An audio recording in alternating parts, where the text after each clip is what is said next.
ابو ہریرہ رضی اللہ تعالی عنہ سے روایت ہے کہ رسول اللہ صلی اللہ علیہ وآلہ وسلم نے ارشاد فرمایا، اگر کوئی شخص تمہارے گھر میں بغیر اجازت کے داخل ہو جائے اور تم اس کی سزا کے طور پر اس پر کنکریاں پھینکو اور اس کی آنکھ کنکری سے پھوٹ جائے تو تم پر کوئی گناہ نہیں۔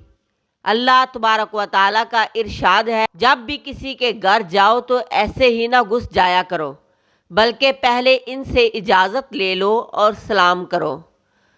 حضور صلی اللہ علیہ وآلہ وسلم نے ارشاد فرمایا، اگر کوئی شخص تمہاری اجازت کے بغیر کسی سوراخ وغیرہ سے جھانک رہا ہو اور تم پتھر مار کر اس کی آنکھ پھوڑ دو تو تم پر کوئی گناہ نہیں۔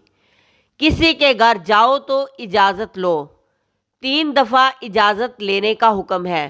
اگر تیسری بار بھی کوئی جواب نہ ملے تو لوٹ جاؤ۔ زبردستی کسی کے دروازے پر کھڑے نہ ہو جاؤ اور نہ ہی کسی کے گھر کے اندر تانکا جھانکی کرو۔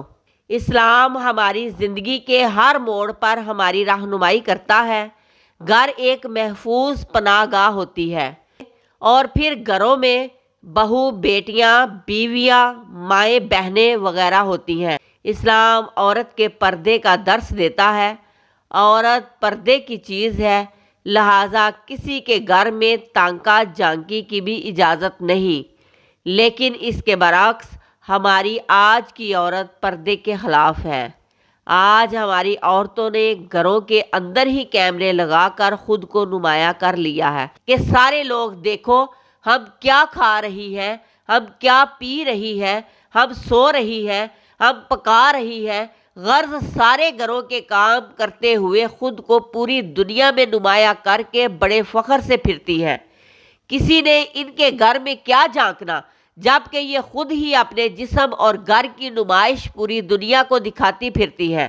بڑے افسوس کی بات ہے کہ جو مقام شریعت نے عورت کو دیا، اسے چھوڑ کر عورت جگہ جگہ ذلیل ہو رہی ہے، صرف اپنی پہچان کی خاطر۔